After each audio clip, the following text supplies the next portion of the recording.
Hey everybody, it's Jason Blaha here, representing Jason Blaha Strength and Fitness. And once again, it is time for my client Ted's Conjugate vlog. But a quick reminder, if you guys will please click like down below, be greatly appreciated. If you're not subscribed or following, please do so. And if you'll be kind enough to drop me a comment down below, appreciate it so much. So we've been doing only close grip bench because that's kind of what he prefers. He doesn't like wide. And I've kind of told him, hey, we need to work on doing some wider. So that's the widest we've benched. Obviously his bench is down there a bit weaker than close grip, but I'm going to have him do the whole variety of grip width. So we need to build that up over time for powerlifting meets because his bench is his weakest lift. He's got really strong shoulders, really strong triceps. You know, you guys have seen him strict press 205. All right, he straight up strict presses 205. We've seen a 227 incline. So I want to keep working, you know, his chest. So we need to be doing a variety of bench grips, and I want to build that up. So afterwards, of course, we do a wider grip floor press with the axle bar. This, of course, for max effort day. Then he's doing a clean to a log press, right? So again, been rotating through different stuff for the overhead, but again, overhead is definitely one of his fortes, right? He's very strong sumo. He's strong conventionally, he's stronger sumo. Good squatter, very good at overhead pressing. So again, throwing in a little bit of that log press footage for you guys to show what we're doing there. So again, we do a wide variety of training. Keep in mind, he's a multifaceted athlete. Like we're just now coming up with first powerlifting meets. We're going to compete in different sports. So he's going to have a few different things he rotates through. Obviously, recreational fighter, does a couple types of martial arts, lifelong athlete. So again, his volumes are very high. His training diversity is very high. We do conditioning. It's a high step count.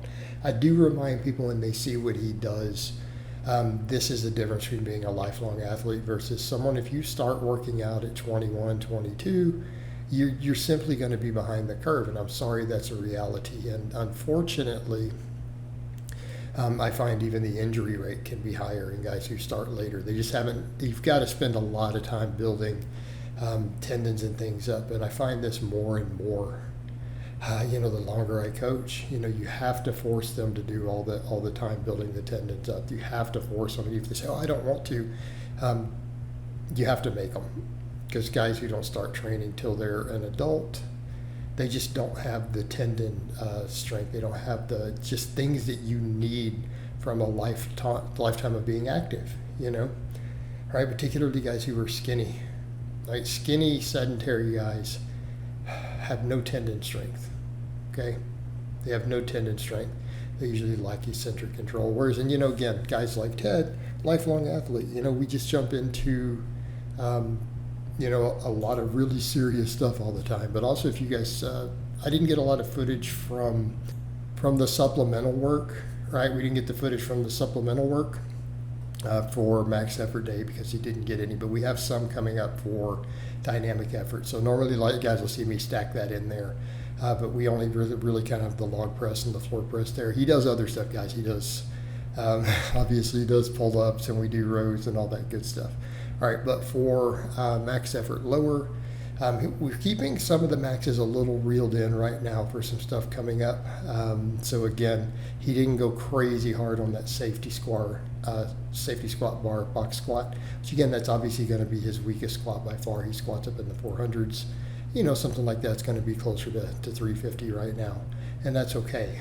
So then, of course, we do belt squats, we do reverse hybrids, glute ham raises. Of course, you saw the safety bar, good mornings.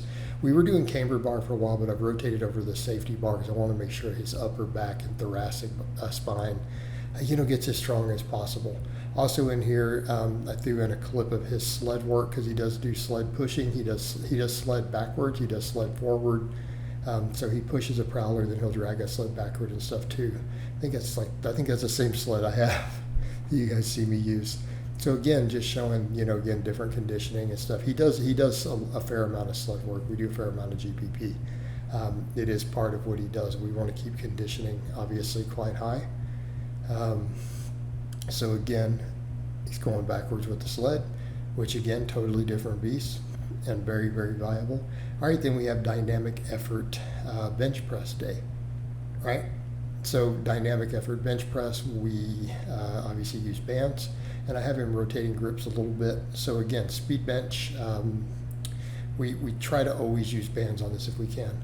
And I think particularly for him, someone like him is very tricep dominant. We really need those bands to decelerate it at the top, right? We really need that to, again, get the speed that we want.